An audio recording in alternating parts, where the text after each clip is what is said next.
足並みを揃えてゆこうお互いを信じ合う五人の仲間まるでスファイブに預けた命飛ぶぜ宇宙の果てまでもみんなの笑顔も近い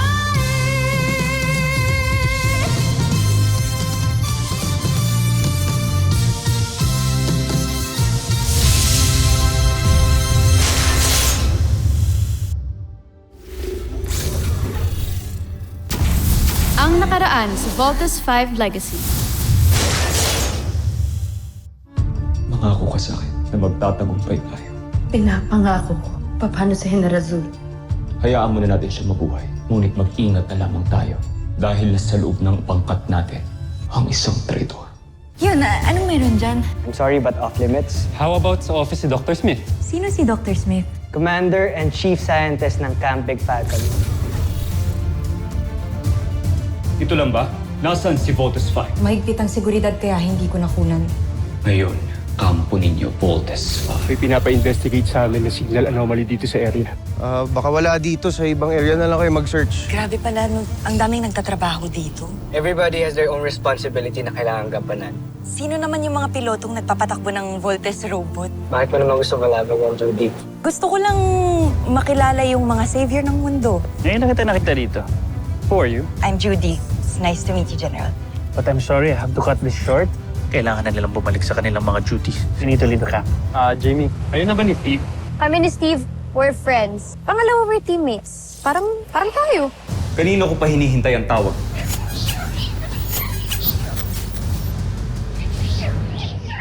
Tara na, kain na tayo. Judy, ano to? Ngayon lang ako nakakita ng ganito eh. Tsaka, sorry tumutunog kasi kanina eh. May nadidinig akong nagsasalitang lalaki. Pero medyo choppy. Language translator yan. It's a prototype na gawa nung kuya kong engineer. Tapos, pinapatest niya lang sa akin ngayon.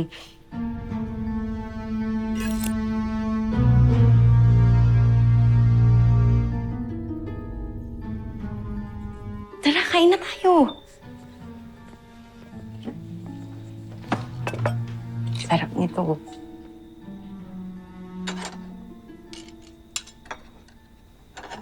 May kuya ka pa pala? Akala ko ba sabi mo sa akin mag-isa ka na lang? Oo nga. Malayong relative ko yun. Tsaka, alam mo, kagaya nung kapatid mong bunso, parang inventor din yung kuya ko na yun. Kaya tingnan mo kung ano-ano yung mga pinaggagawa niya. Tara, kain na tayo.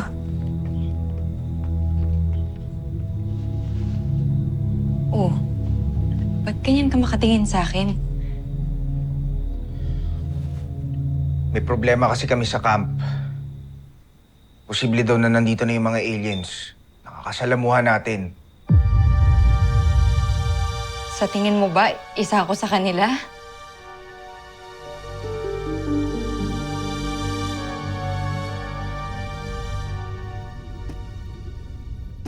Hindi ko na matawagan ang aking espiya. Baka naman, tinataguan niya na kayo. Hawak ko sa legang aliping yun. Hindi niya maaaring gawin yun. Jomfre, bakit tilay napakalaki yata ng kumpiyansa niyo sa kanya? Isa lamang siyang alipin. Kapantay niya lamang ng pag-iisip ang mga taga-Terra Erto kaya't hindi na ako mabibigla kung matuklasan nila na isa pala siyang espiya. Judy, hindi naman sa pinagdududahan kita. Kaya lang... Tingnan mo yung mukha ko. Out of this world lang yung beauty ko, pero tao pa rin ako. Ano ka ba? Alam mo, Bert, kung wala kang tiwala sa akin, pwede naman kitang ipakilala dun sa kuya ko eh. Or, okay lang din na layuan mo ko. Kahit di mo na ako kitain, okay lang, may intindihan naman kita. Grabe ka naman. Huwag naman ganun. Saka sorry. Tamang hinala lang. Ikaw naman kasi. Sorry na. Sa tingin mo ba, lalayuan lang kita? Judy, tagal kitang hinintay. Tingin mo pakakawalan lang kita ng basta-basta? Tama na nga, halika na, kain na tayo. Nagugutom na ako eh. Sige, kukunin ko lang yung ketchup para sa Shanghai mo, okay? Wait lang. Okay?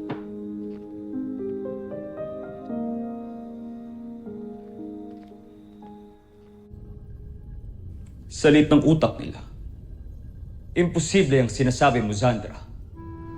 Ngunit nakakabahala pa rin, Jomfrey. Paano na lamang kung matuklasan nila na iba pala ang kilos niya kaysa sa kanila? Huwag kang mag-alala, Nashmi. Ipinasaliksik ko kay Draco ang kilos at galaw ng mga taga-Terra Air 2. Meron din ako nilagay sa loob ng katawan ng aking espiya na makakatulong sa atin para gayahin ang kilos at galaw ng mga taga-Terra Air. Tuluyan na nating malilinlang ang mga taga-Terra Air 2 at si Voltes 5.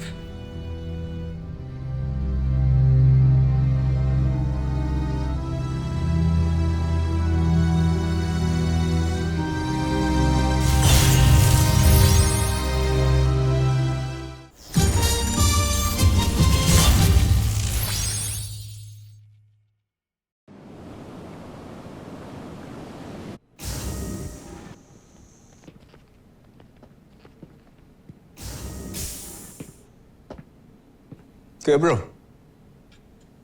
naligo kaya ata sa kwarto ko.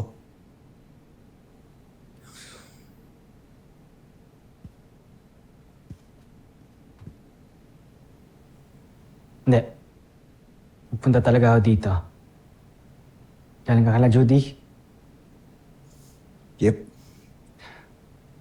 Tol, don't get me wrong ha. Alam kong excited kang makita si Judy. I get it. Pero wag mo naman sanang masyadong dalasan. Ito na naman ba tayo? Makinig ka muna sa akin. What if nasa mainland ka, may mataking beast fighter? Paano kami mabubuo nang wala ka? So bawal pumunta si Judy dito. Tapos ngayon, pinagbabawalan mo rin ako pumunta sa kanya sa mainland. Kuya naman, di ko na alam kung saan ko ilalagay siya. Egbert, may sinumpaan tayo dito, di ba? Duty above all. Pero di ba dahil sa duty na yan, kaya namatay si Mama? Tapos ngayon, gusto mo mangyari, unahin ko yung duty kaysa kay Judy? Mag-resign na lang kaya ako. Egbert, please. Sa atin nakasalala yung buong mundo. Sorry pero we don't meet eye to eye pagdating sa ganyang usapan. Magmula nang nawala si Papa, namatay si Mama, wala akong ibang pinapalagang kundi kayong mga mahal ko. Kesa dyan sa mundo na yan. Big Bird, you are being selfish. Why? Oo. Selfish na ako, selfish. Pero di ko pwedeng pabayaan si Judy. At hindi ko siya ipagpapalit sa kahit ano. Kung kontra ka doon, tapos si Dr. Smith, magre-resign na ako. Big Bird! Big Bird!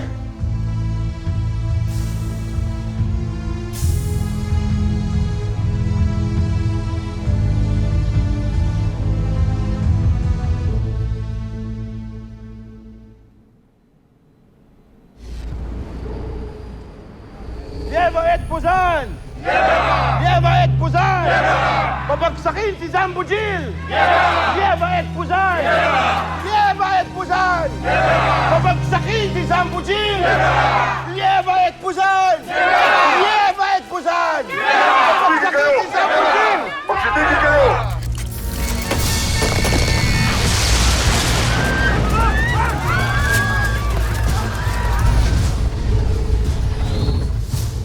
Tinipon ng aking pangkat ang mga kawal na namatay sa pagsalakay kanina. Ayon sa isang saksi, Isang rebelde raw ang may gawa sa pagpaslang sa mga yon. Hindi ba't matagal na nating nabuwag ang himagsikan? Tama kayo, Joffrey. Ngunit ayon sa aming pagsasaliksik, mga panibagong lupon na naman ito ng mga rebelde. Ikinalulungkot kong ibalita na may bago na namang banta sa inyong imperyo, kamahalan. Sino ang namumuno sa kanila? Hindi ko pa natutukoy sa ngayon. Ngunit pinapahanap ko na siya pati ang kanyang mga kasamahan. Ituloy niyo lang ang inyong ginagawa.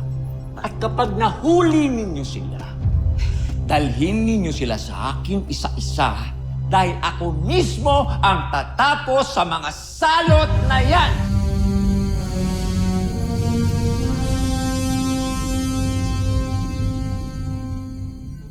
Mag-resign na po ako sa Voltes team. Kakasubmit ko lang po ng resignation letter to make it formal.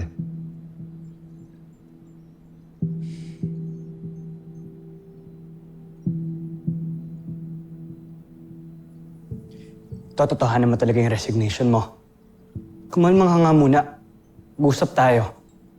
Huwag kang padalos-dalos, Big Bird. Come on, sit down.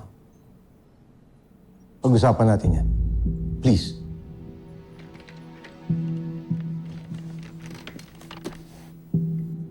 I already made up my mind, sir. Aalis na ako sa team. Lieutenant Steve Armstrong. Di ba nag-usap na tayo? Duty above all. Useless na ako sa team. Wala na yung puso ko sa misyon natin. Pinipilit ko na lang yung sarili ko dito. Are you doing this because of Judy? Ginagawa ko to para sa sarili ko. I want to live a normal life, kaya please, huwag na akong pigilan. Mas maraming may deserve sa posisyon ko kaysa sa akin. Dali nga. Hey! Hey! Big Bird!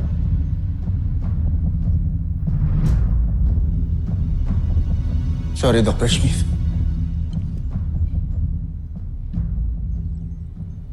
Goodbye. Lieutenant Armstrong! You cannot do this. Yes, I can. Nakaresign ko lang, di ba? Big Bird! Steve, hayaan mo siya mag-isa. Hayaan mo siya makapag-isip-isip.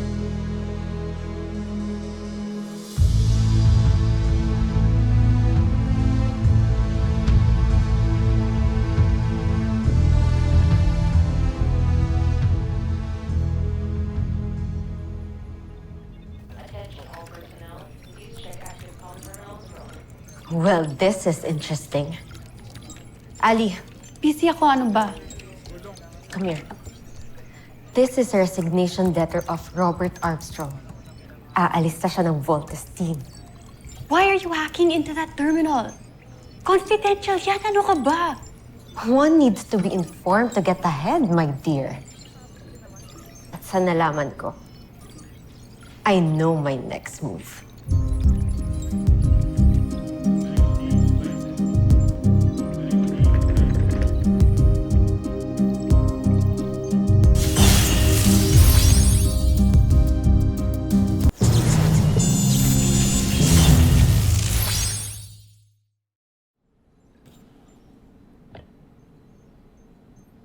Eva, what brings you here? Nabalitaan ko po ang nangyari kay Big Bird. Well, Dr. Smith,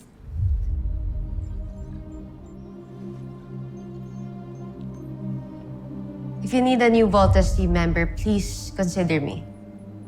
I will not mess up this time. I will consider your interest. Thank you.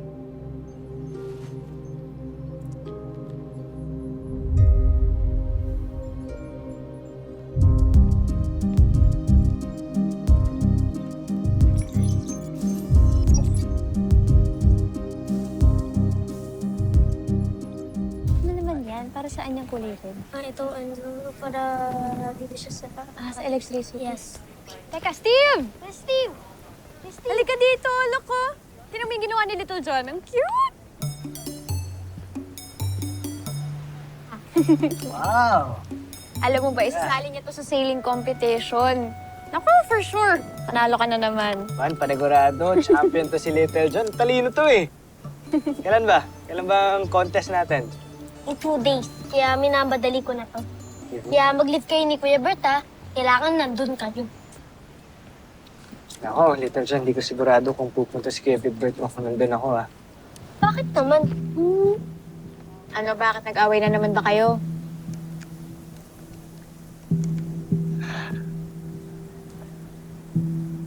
Little John, nag-design na ang Kuya Bert to. Ha? Teka, bakit?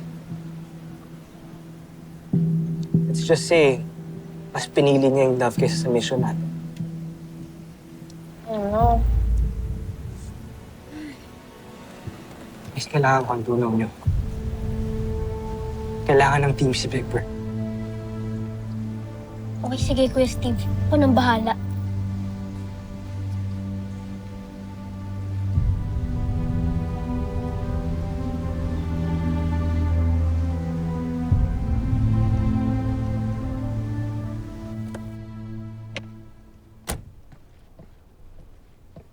Nag-resign ka talaga sa trabaho mo? Gusto nila ako kontrolin eh. Pag pumayag ako, hindi na tayo magkita. Ayoko naman mangyari yun. Bert, alam mo hindi mo na dapat ito ginawa eh. Kung alam mo lang, wala akong kwenta. Anong walang kwenta? Judy, ikaw ang pinaka-importanting tao sa buhay ko ngayon. Ay, ano sinasabi mo walang kwenta? Hindi ko kaya mawala ka.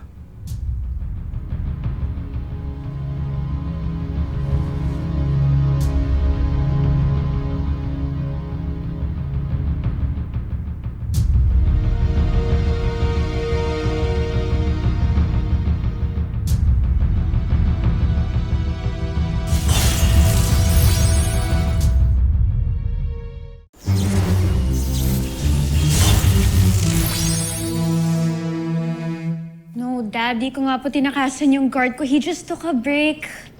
I'll be fine on my own, okay? Okay, bye.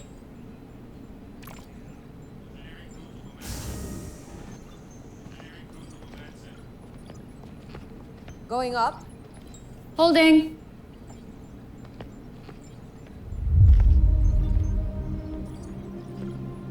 Deck 20. I thought this is going up. Bakit mukhang may pababa dito? Kung may pababa dito, Ava, ikaw yun. And it's always been like that. Careful, Jamie. You don't know the future. Malay mo bukas. Teammates na tayo. Dream on, Ava. Dreams do come true. Ang tagal ko nang nasa ibaba, Jamie. And I miss to be on top. And I'll do everything to be there again. Remember that. Elevator, stop.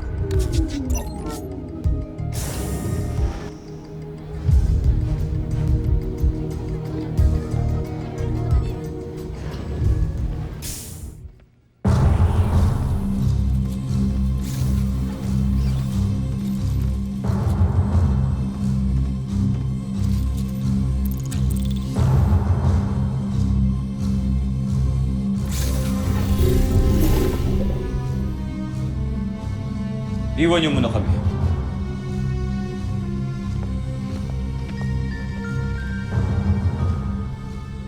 Bakit ka andito? Sinong may sabi sa'yong bumalik ka rito? Mahal na prinsipe.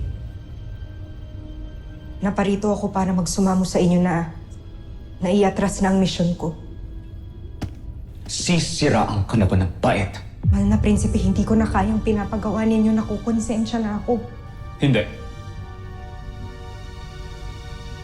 Hindi ako papayag.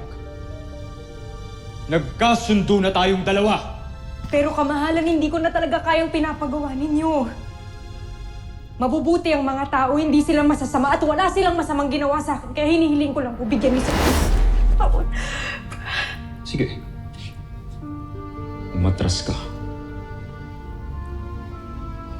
Kapalit ng buhay ng kapatid mo.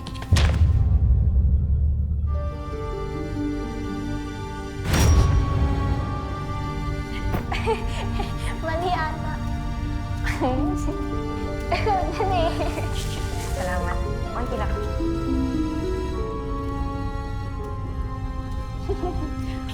Konti naman eh.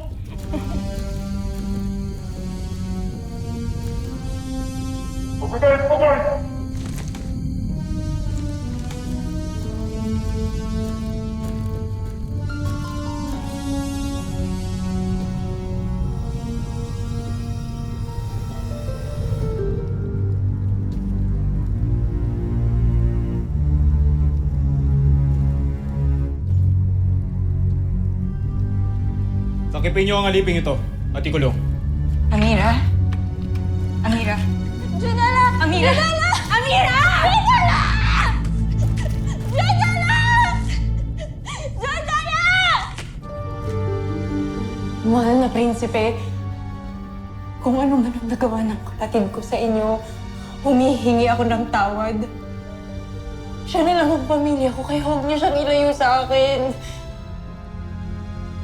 Huwag kang mag-alala. Ibabalik ko siya sa iyo. Ngunit, may kailangan akong ipagawa sa iyo. Kahit ano gagawin ko, ibalik niyo lang siya sa akin.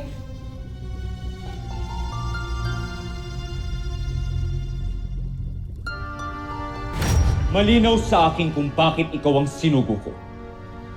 Ngayon, gagawin mo ba ang pinapagawa ko sa'yo? O parehas kayo ng kapatid mong ipapapatay ko? Sumagot ka! Gagawin ko na po ang gusto ninyo, kamahalan. Inaasahan kong tutuparin mo ang iyong pangako. At huwag mo akong bibiguin. Gawin mo ang lahat na pinapagawa ko sa iyo. Kilalanin mo ang mga piloto ng Voltes family.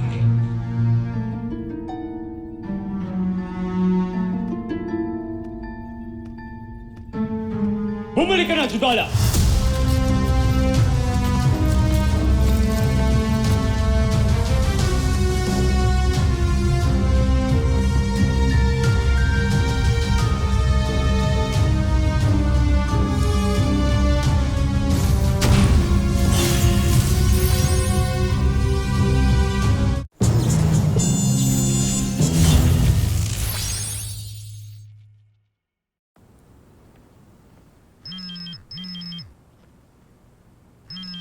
Big Bird naman, yung cellphone mo.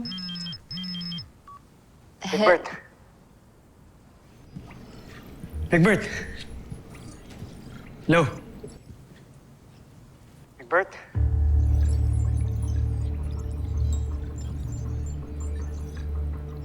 Huwag ka na magalit. Umuwi ka na. Umuwi ka na dito sa kampang. Training pa tayo eh. Hello?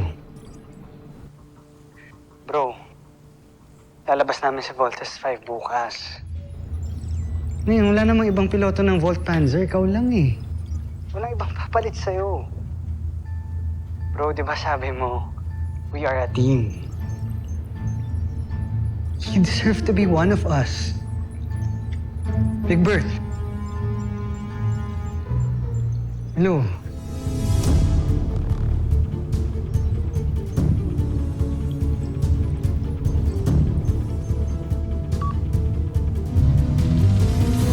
Susunod sa Voltes 5 Legacy.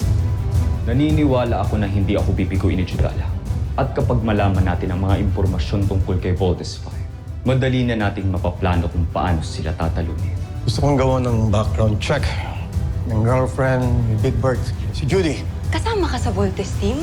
Isa ka sa mga piloto ng Voltes 5? Ano ba ang bago sa ating Beast-Fighter? Walang bago, Zul. At kung meron man, hindi mo na ito kailangan malaman. Nahahalata ako na pinagtataguan niyo ako. Hindi niyo pa nakikita ang kabuuan ng report ko. Ano bang gusto mong tingnan ko dito? I-check mo yung kay Judy. Siya lang ang naiiba. Because she's not human. Siya ang nagbibigay sa atin ng impormasyon tungkol sa kampo ng Voltes 5. Tiyak akong may maganda kang balita. nakilala mo na ang Voltes 5. Tama ka, mahalan. Kilala ko na kung sinong mga piloto ng Voltes 5.